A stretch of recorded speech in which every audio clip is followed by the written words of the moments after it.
Gracias a la Asociación Mexicana de Medicina Crítica y Terapia Intensiva y gracias a Teva por su amable invitación.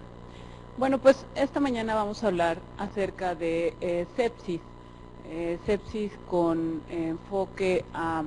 factores de riesgo en los pacientes en terapia intensiva y también algo acerca de la experiencia en pediatría en el Centro Médico Nacional, aunque ahora yo ya estoy en la Subdirección General Médica del ISSSTE. Estas son algunas cifras, algunos números que les vamos a presentar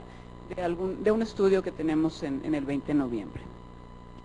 Bueno, en el desarrollo de los antibióticos y los antimicóticos, sabemos que es uno de los grandes descubrimientos del siglo XX y esta es una herramienta que ha permitido que el aumento en la esperanza de vida en los últimos 100 años haya crecido y que muchas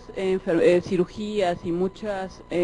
progresos científicos hayan sido posibles, sobre todo desde el punto de vista quirúrgico, después del desarrollo de los antibióticos y los antimicóticos. En el desarrollo de la humanidad tenemos más de 100 millones de años en donde los seres humanos jugamos un papel importante solo en los últimos 5 o 10 mil años y en donde las bacterias y los hongos y los microorganismos pues juegan un papel importante desde hace mucho tiempo. No es difícil entonces poder entender cómo es que al desarrollo de cada nuevo antibiótico y antimicótico y a cada nuevo medicamento, pues tenemos el desarrollo de resistencias y los retos muy importantes con nuestros pacientes actualmente en las unidades de cuidados críticos. Así es que por eso es que vamos a tener esta revisión. Sabemos que tenemos en la clasificación de los antibióticos que inhiben la síntesis de la pared bacteriana. También tenemos antibióticos que actúan a nivel de los ribosomas como antimetabolitos. Tenemos antibióticos que afectan. Muchas gracias. ¿Esto señalo? ¿Y con el de abajo cambio? Con este cambio. ¿Hacia la computadora? Ajá. Y en los pacientes, en los pacientes que tienen estos estados metabólicos en sepsis, bueno, pues tenemos un problema muy importante. La sepsis es la principal causa de muerte en las unidades de cuidados intensivos y más del 50% de los pacientes que tienen sepsis tienen arriba de 65 años. Además, hasta el 48% de estos pacientes cursan con procesos neutropénicos y una gran mayoría cursa con enfermedades crónicas asociadas a un estilo de vida moderno, a obesidad, a hipertensión, estas enfermedades crónicas que están costando al país y a todos los países un gran problema en el mundo. En Estados Unidos se reportan más de 500,000 casos al año de procesos sépticos y en México la letalidad varía entre 6.4 y 30 por cada 100 egresos. De estos, bueno, pues tenemos bacterias, hongos, parásitos y hay algunos fenómenos bioecológicos en el descontrol inflamatorio que hemos podido estudiar con ciertamente recientes. Por ejemplo, que en relación a las bacterias, estas crecen hasta 100,000 veces más cuando están expuestas a aminas vasoactivas como noradrenalina y esta presión selectiva potencia bacterias que pueden ser saprófitas a potencialmente patógenas. Algunos factores químicos como la utilización de antibióticos de amplio espectro, la utilización de antiinflamatorios y algunos otros medicamentos que utilizamos en los pacientes en las unidades de cuidados críticas reducen las resistencias del sistema inmunológico, afectan la cantidad del factor de necrosis tumoral, lo aumentan, lo disminuyen, o bien hacen todo un descontrol, un desbalance en el sistema inmunológico. Y además, bueno, estos factores nutricionales excesivos enterales y parenterales, que tienen ya todo un estudio acerca de cuándo se tiene que iniciar, y hay toda una controversia, que quién más que ustedes para saberlo, de cuándo se inicia, cuándo no iniciamos la alimentación en el paciente con cuidados críticos y qué complicaciones metabólicas tan serias podemos tener. Entonces, bueno, en todo esto las bacterias juegan un papel muy importante. Solo por recordar, los gram positivos, el lipopolisacárico, el ácido lipoteicoico de los gram negativos, las exotoxinas que actúan como superantígenos. Y bueno, en la etiología de los procesos sépticos tenemos bacterias gram negativas, bacterias gram positivas y hongos, sobre todo desde las cándidas. Todas ellas juegan papeles importantes en la etiopatogenia. Además, la patogenicidad de estos hongos, además el tipo de paciente crítico que tenemos, además estos procesos tan importantes en pacientes quemados, en pacientes multiinvadidos, pequeños o grandes, recién nacidos pretérmino, extremos, menos de 1000 gramos. Todos estos factores, bueno, pues intervienen en esta etiopatogenia de la sepsis, sepsis severa, choque séptico y falla orgánico múltiple que se presenta tanto en los pacientes pequeños desde los primeros días de vida hasta en los pacientes mayores de 65 años, que son hoy los más frecuentes en sus unidades de terapia intensiva de todos lados. Las infecciones sistémicas por hongos tienen una morbilidad ha incrementado la incidencia en las últimas 3 décadas y sobre todo en pacientes neutropénicos que cursan con procesos inmunosupresores como cáncer, como enfermedades, pacientes. Y la mortalidad pues varía entre un 40, un 50, hasta un 70% cuando estamos hablando, por ejemplo, de aspergilosis. Esto representa un costo hospitalario muy importante y hasta un 50% más cuando se trata de infecciones sistémicas por hongos, porque entonces además el paciente tiene toda una serie de factores multiinvasivos, dispositivos plásticos, uso de ventiladores, muchos coloides y además el uso de los antimicóticos que también son de un costo-beneficio importante, pero que al final del día incrementan el costo global de todos estos pacientes. Las infecciones nosocomiales, bueno, también tienen, como les decía al inicio, enterobacterias, cocos gram positivos, cándidas, aspergillus. Y en México, algunos estudios mencionan hongos en diversas incidencias, en porcentajes que van desde 1 hasta 30% en algunos estudios aislados. Es muy importante que, ya lo mencionaba aquí el doctor, participemos en este tipo de estudios, porque después tenemos estudios que no son comparables en las unidades, en las diferentes unidades, o que no son comparables con otros países, y entonces pues sí es muy importante que se participe en todo este tipo de estudios.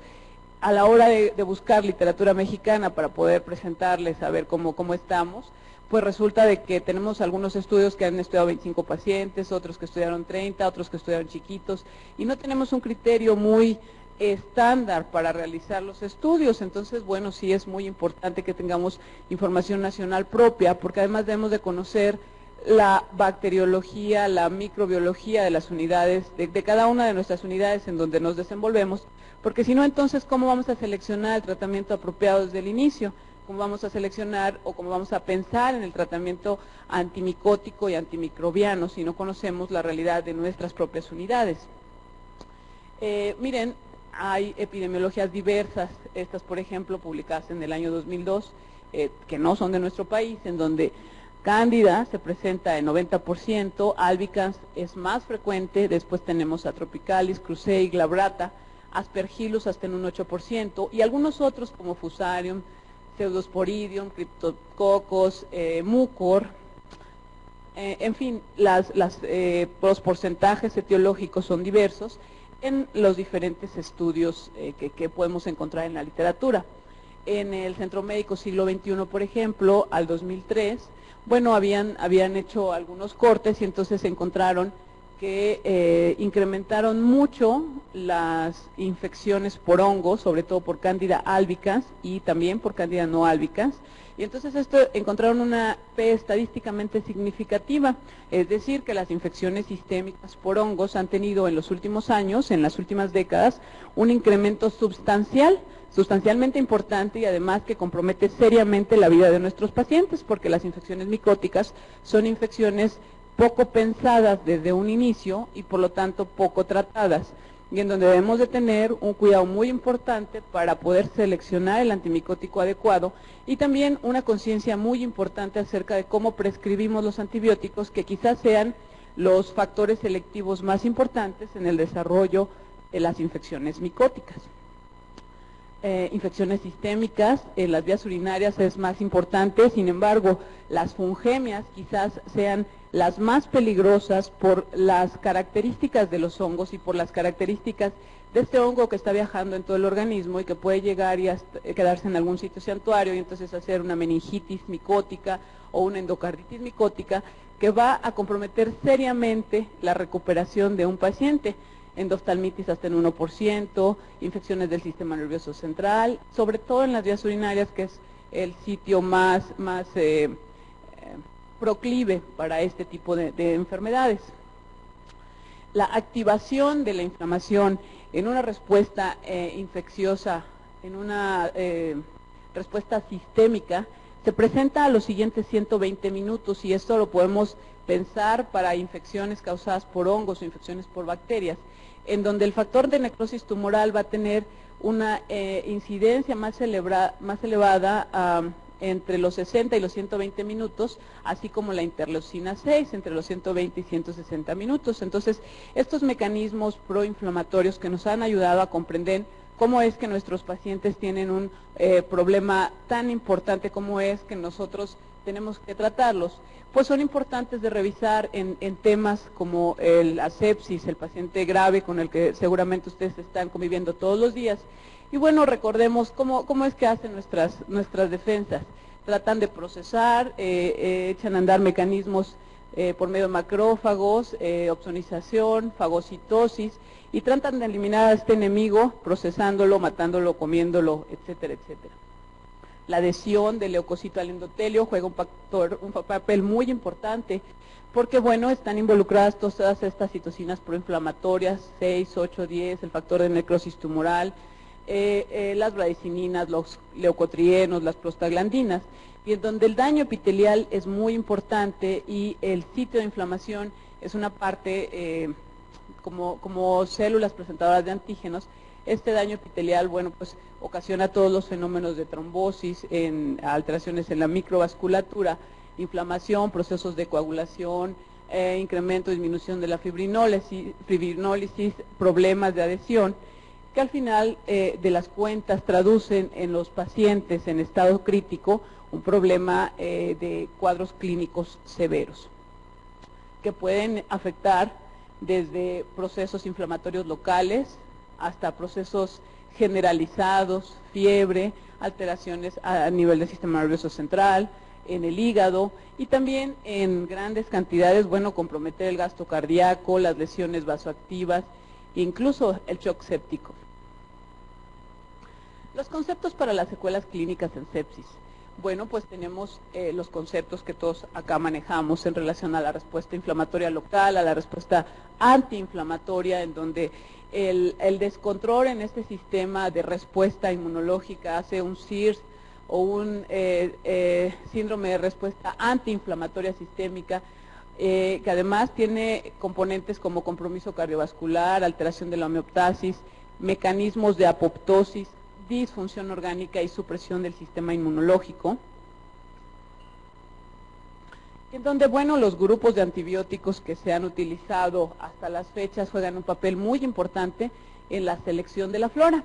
La epidemiología de algunas otras infecciones, en algunas otras series, habla de 7 a 10% de infecciones en hongos en Estados Unidos causado por cándidas especies,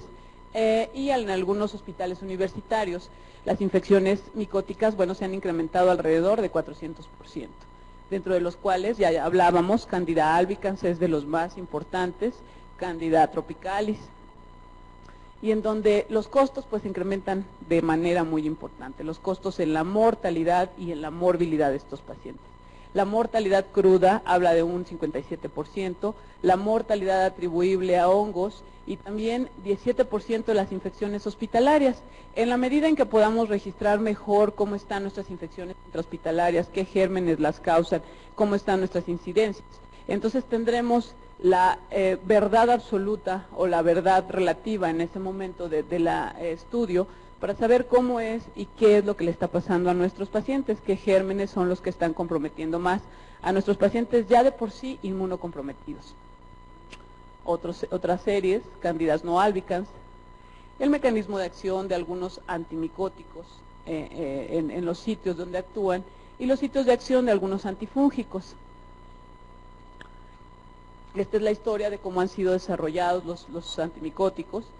Y bueno, en el Centro Médico Nacional, 20 de noviembre, esta incidencia de casos de pacientes con enfermedades micóticas. Miren, la incidencia en la unidad de terapia intensiva pediátrica contra la incidencia, bueno, en los otros lados, en la UCI, en infectología, en cirugía, en neurocirugía o en cuidados críticos de la posquirúrgica, entre enero y agosto del 2006, la distribución de estas infecciones. Bueno, pues urosepsis, como reportado también la literatura, sepsis y neumonías. Y bueno, pues tenemos 197 casos, por ejemplo, de fiebre y neutropenia en pacientes pediátricos, en donde Candida albicans se reportó de las infecciones fúngicas que reportaron estos 197 casos, un 9.3%, y de estas 12 fueron Candida albicans y 3 Candida tropicalis. El 30% de estos pacientes falleció, se vio reflejada esta mortalidad, con neutropenia profunda sobre todo, y esto, bueno, pues asociado a otros factores importantes en la aparición de este tipo de infecciones micóticas. Además, bueno, tenemos algunas otras incidencias de infecciones en las unidades de cuidados intensivos adultos, en donde vemos que las infecciones de vías urinarias, las neumonías y después las infecciones, las bacteremias, son las más importantes en esta incidencia, en estos datos. Y un fenómeno muy importante acá lo representan las resistencias bacterianas y las resistencias que tienen los microorganismos y que está condicionado por múltiples factores, desde antibióticos, una gran cantidad de antibióticos que se utiliza en las especies primarias, en los gobiernos, en donde las regulaciones no nos salen como quisiéramos, y las regulaciones, bueno, pues tienen todo este tipo de implicaciones políticas, en donde la comunidad además tiene un factor importante por la autoprescripción, y en donde el desarrollo de medicamentos y vacunas, de nuevos medicamentos y nuevas vacunas, y no tanto el desarrollo, sino la comercialización de estos productos, bueno, pues puede tener algunos enfoques que son discutibles y que deben de ser analizados para sugerir mejores estrategias acerca de cómo estos factores van a contribuir en la aparición de resistencias en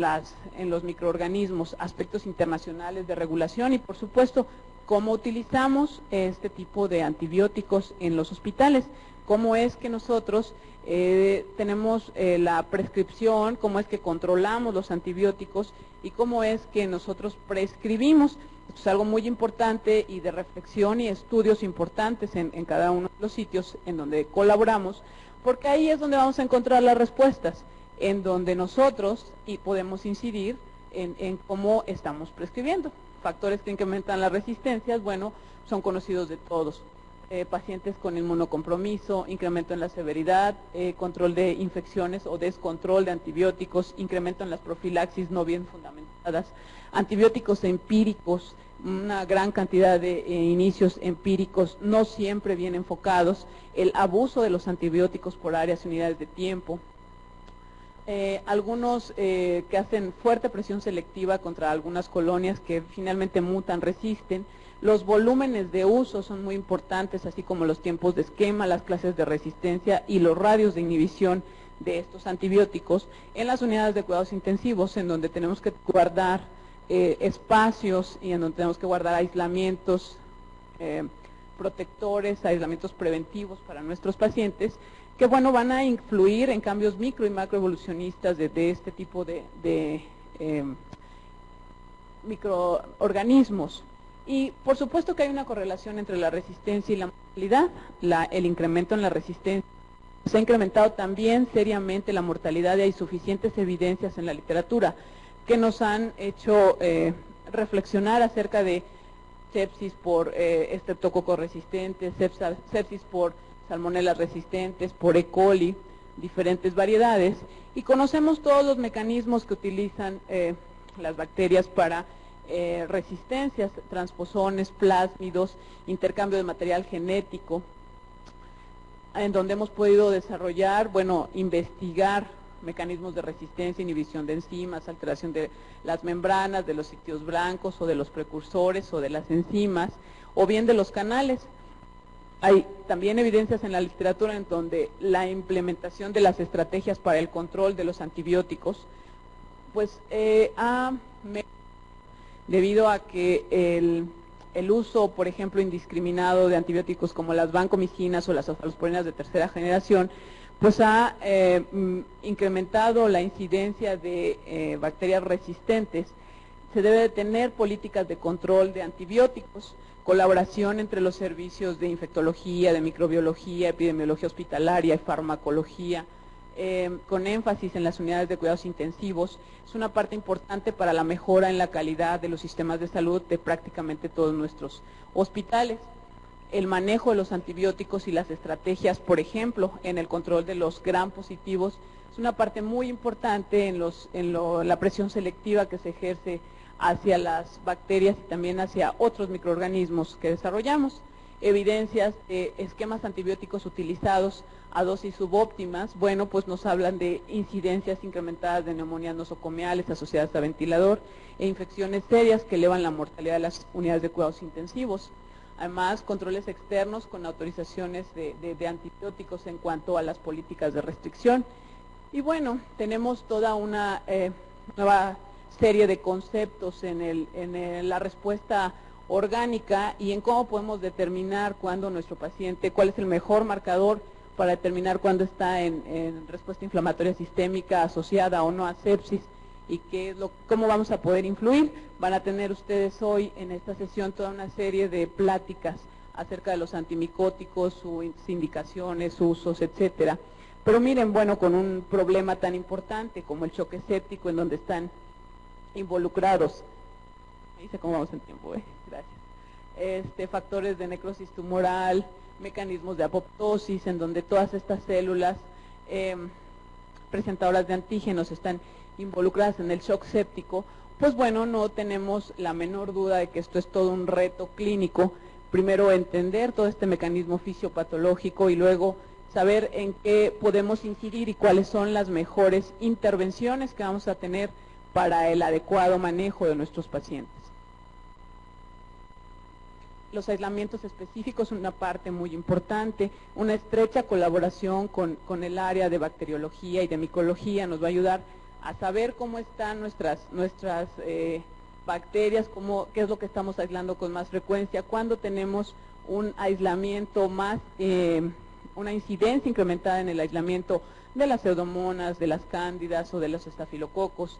La mortalidad relacionada con un esquema inicial incorrecto. Debemos de escoger desde el principio tratamientos antibióticos o antimicóticos desde el inicio bien, porque el tratamiento empírico inicial inapropiado, vean ustedes cómo incrementa la mortalidad en una manera muy importante y con P's estadísticamente significativas en cualquiera de los estudios que se puedan mostrar y que ustedes pueden consultar en la literatura, como el uso de un régimen inadecuado de antibióticos o de antimicóticos, causa presiones selectivas y reportes en el incremento de resistencias. Y también una parte importante es la duración de la estancia hospitalaria y la duración de los tratamientos. Vean cómo al incrementar la estancia hospitalaria en días, el paciente, tiene antibióticos inadecuados, valorables o antibióticos apropiados que incrementan la sobrevida acumulada o que disminuyen la sobrevida acumulada cuando se trata de problemas de este tipo. ¿Cuáles son las recomendaciones de intervención? Debemos de tener protocolos de manejo, tratamientos combinados, ajustar los tratamientos a las 48 horas de acuerdo al reporte de microbiología o de micología y usar criterios establecidos para la duración del tratamiento. Criterios bien establecidos, tratamientos iniciales adecuados, sospechar desde el principio, conocer nuestra bacteriología, conocer la incidencia de las infecciones que tenemos entre nuestras unidades para saber entonces cuáles son los tratamientos empíricos iniciales más adecuados y qué debemos de modificar. Los episodios, bueno, pues secundarios por algunas otras enfermedades, conocer el perfil de resistencias de cada una de las bacterias y de los hongos de nuestras unidades, optimizar los tratamientos en los pacientes, seleccionar los mejores desde el principio, rotación estricta de los antibióticos, una parte muy importante y además todo un reto para el diseño de las rotaciones de los antibióticos. Es necesario hacer, bueno, pues sí, todavía más,